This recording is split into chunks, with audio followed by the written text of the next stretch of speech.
One of the coolest things about luxury vinyl plank flooring is that it's waterproof and you can install it directly over tile in a bathroom. I'll be putting my floors down on top of these 12-inch ceramic tiles.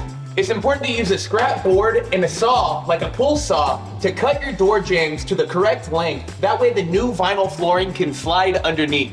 I've already repaired a negative space in my subfloor that I want to float my new floor over. I cut this 3/4 inch MDF to size and then nailed it in place where a small dividing wall used to be. I'll be building a custom shelf for the side of this bathroom vanity, but for now, this extra piece will make everything level. This tile is actually pretty flat and the grout line isn't too dramatic. I could probably float a floor directly over this, just making sure that my floor seams don't overlap with my grout line. But I've seen tile floors with really big humps and really dramatic grout lines. So I want to show you how to fix that with a specialty concrete product called Henry Feather Finish. This product is made for subfloor prep and to get everything flattened before you put new floors down. It bonds to just about everything and you want to mix it to the consistency of a thick pancake batter. The tile in the bathroom and the hardwoods in the hallway are at the exact same height. So that means I don't need to float concrete over the two surfaces, and I can retain this expansion joint. Working with Feather Finish is really easy because it doesn't have any big aggregate pieces in it, and I used a small trowel since I wasn't needing a wide reference surface.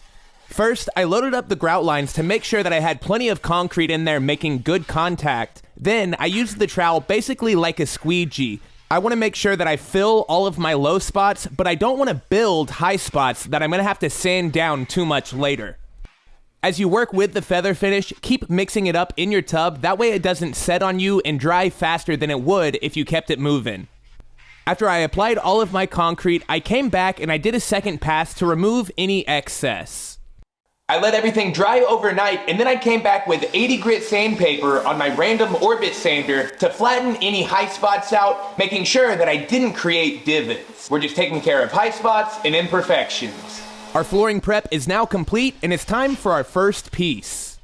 So now let's measure, mark, and then cut. First I'll place my plank down in the orientation that it'll lay and I mark halfway through my door jamb. After that, I use my speed square to transfer the line across the board. Next, I'll take my board and flip it, and then mark how wide I want this to end up being. Sorry that my shot got a little bit blurry here, but make sure to keep into account about a 1/4 inch gap between the wall and your plank for expansion. I like using a jigsaw with a fine-tooth blade for any of these custom cuts. It works great for me, and since I'm used to woodworking tools, it's something I'm familiar with. This seamless install is going to be pretty difficult because I've got a solid piece that I want to span this doorway. Otherwise, I could install a transition piece and have a separate hallway section of flooring and bathroom section of flooring. It doesn't look as fancy, but it is an easier install. And here's how to do a seamless install if the edge of your plank is in the middle of your door casing. Use a scrap plank to lift the back of the board you're trying to install by sliding it underneath.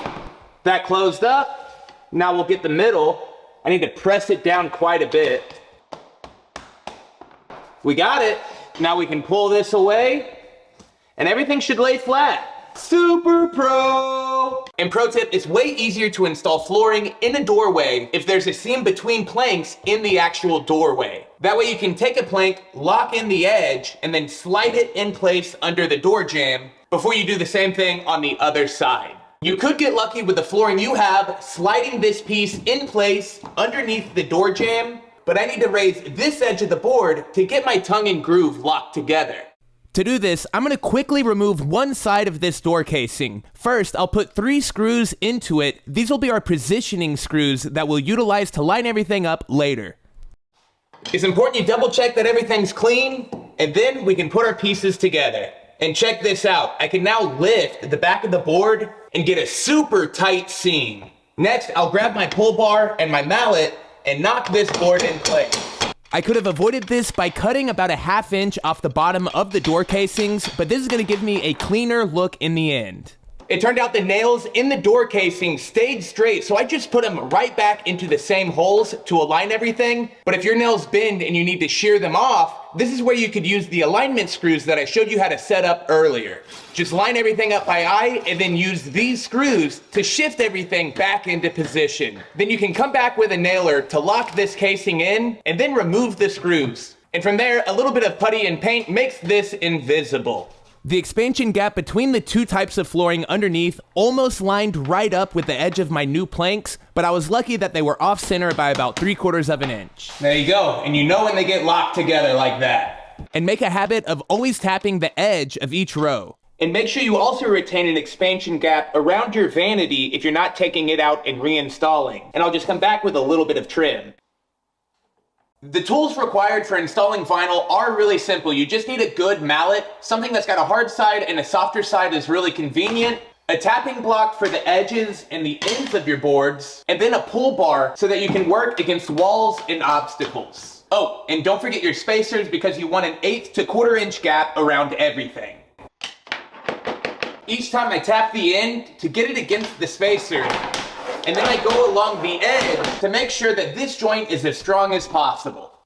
And when I don't have room to use my tapping block, that's when I utilize the pull bar. And it's important that if your board doesn't lay flat, say like that you don't just try and force it in place. Instead, make sure that the edge where everything's locking together is clean, and then just try again, making sure you have good pressure going towards the existing planks. Another thing that's helpful is to use spacers on each side of your planks when you get your row finished. This will just keep any row or individual plank from shifting. I've been installing floors throughout this whole house, so I've been keeping track of all of my cutoffs. That way I can use them.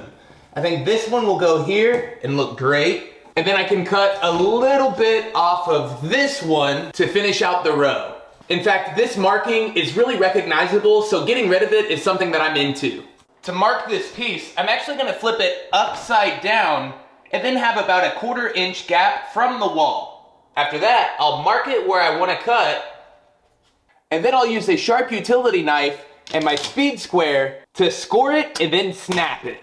In general, it's best to do one clean score, then snap the plank, but if you have to do a follow-up, it's not the end of the world. Marking this piece to cut is really easy. I just wanna put it the correct orientation and then mark for a little bit of gap away from the vanity. After that, I'll move it into the vanity, maintain a little bit of an expansion gap, then I'll just connect those lines. So far in the video, I've been installing my planks one piece at a time, but a lot of people like to install one row at a time if they can manage it. The key is getting the ends to connect well first, and we'll talk about that. But first, I'd like to give a big thanks to the sponsor of today's episode, Squarespace. If you need a website, an online store, or just a custom domain, Squarespace is your one-stop shop. And now is the time to unlock your unbreakable creativity with Flooret Engine, Squarespace's next-generation website designing platform. Just start with one of Squarespace's best-in-class designer templates that look great right out of the gate. And from there, you can customize every aspect using Squarespace's enhanced drag-and-drop functionality on desktop and mobile. I've got a Squarespace online store, that's makerbrainco.com, get you simple finish. And if you also use a Squarespace online store, there are no limits to the number of products that you can sell, whether that's a physical good, a digital good, or a service product. And if you take payments in person, Squarespace has got you covered. By connecting the Square card reader to the Squarespace app, you can make sure all of your sales, orders, and inventory are up to date online and in person. So to learn more, follow my link in the description, that's squarespace.com/modernbuilds, where you can build out your entire Squarespace site before entering any of your credit card info. And then when it's time to make your site live, don't forget to use my code ModernBuilds for 10% off your first site, store, or domain through Squarespace. Thanks again to Squarespace. Now let's finish getting these floors installed. I took this board off the vanity. It's gotta go anyways for the shelf I talked about earlier. What I'll do is come one row deep, and then the shelving unit is gonna fill this space right here. It'll just be a nice display for toiletries, candles, whatever else. I'll also end up removing this trim board. That way the display is one piece in the front, but we can leave it for now and work around it.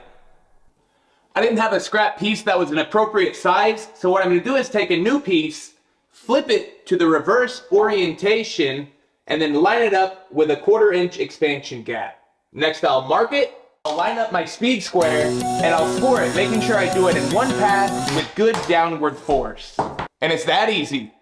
And one thing I'll make sure to do is leave links below to a couple other installation videos that I found helpful. That way you've got all the resources available. I want to make sure I've got as much reference edge extending as I can. So I think my full piece will go right here, and I'll use this scrap piece to get me to the wall.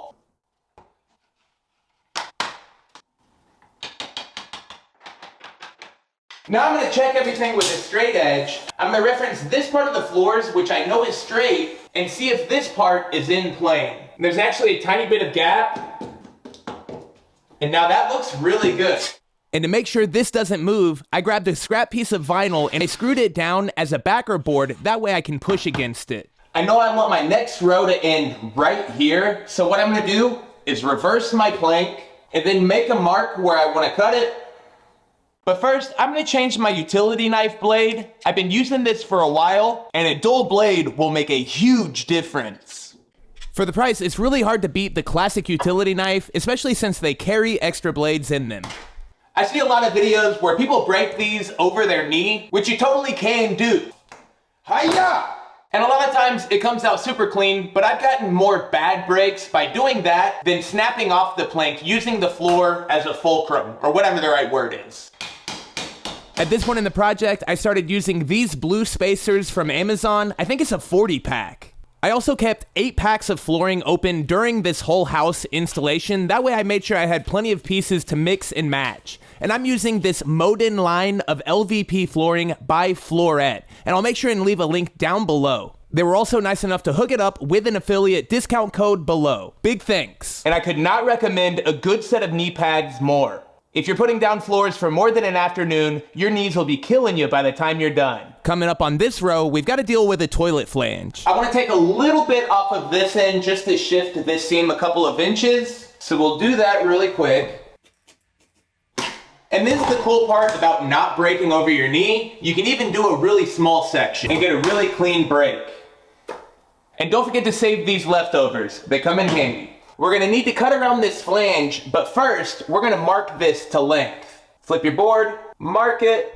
And you know the rest.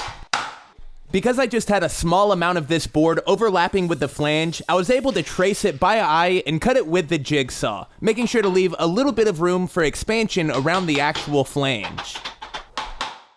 There's a lot of ways to work around a toilet flange. I think the easiest is just using a pencil to go around the perimeter, and that can be our template. This is the most low-tech way of doing it, but it's basically free. And I'm going to use a scrap piece that doesn't have a joining end here. That way, I'm as efficient as possible.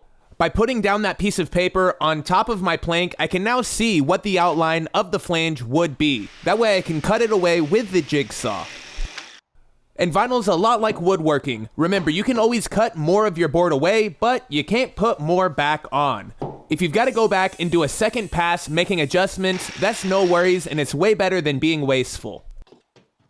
And that's a perfect fit. I repeated the same steps for the plank on the opposite side of the flange, and if you're getting any tear out while you're cutting vinyl with a jigsaw, you want to make sure and use a higher tooth count blade, or just replace your blade. It could mean that it's getting dull. A perfect fit, super pro. When I'm installing this plank, I made sure to put down a lot of weight on my left knee. That way I was supporting the plank rather than having all of that pushing against the toilet flange. I'm sure you could imagine the next step to complete getting around the toilet, and that's just getting this last row cut out and installed. I did this as one single row, and I really made sure that my ends are locked together really well before placing the edges in place. And this is our last full row. In a small space, installing your planks one row at a time just gives you a little more room with the pull bar. And now I'll take my tapping block and the pull bar, and I'll use this to make sure my edges are interlocked and tight. I hope we're square. 3 3/4 and 3 3/4. Let's go. If you were off at all, now would be the time to make your adjustments by using your tapping block to make sure both sides are spaced evenly. I used my table saw to rip these vinyl planks to width, but you could totally use a jigsaw or circular saw. I had a little bit of a concrete mess on my tub, so now really was the last opportunity to deal with it, and I just chiseled it clean and then swept everything up. There was also a little bit of dry, cracked caulk that came up too. This is super exciting, last row. I'm gonna pre-assemble it and then put both pieces in together. Maintaining good downward pressure so that the edges interlock here can be tough, but you want to make sure to do it. And then follow up with your pull bar to make sure you've got a perfect seam. And while I had it, I also used the pull bar to help me remove my spacers because they were pretty tight against the wall and the vanity. This also gave me a chance to make sure I had no gaps between my vinyl planks. Doing this really squeezed the spacers between the flooring and the vanity, but I used my pull bar just to nudge the flooring back a little bit to loosen them up. And check out how clean this flooring looks now. Perfect seams. And that's flooring done. I told you it wouldn't be too tough. Here's a before shot of the bathroom floors so you remember what we were working with, and here's what we've got now. I really love this gray wash floors because it allows the natural wood tones in the vanity and cabinets around the house to pop. Not to mention, a seamless floor through all of the doorways in the house is extra primo. I'll make sure to leave links to the floors, tools, and supplies for this project, and make sure and check out the other LVP flooring installs I've got coming out this week. Make sure and like, comment, and subscribe, and we'll see you next time on Mike's First Flip. Bye, everybody. It's Mike's First Flip. We're getting there.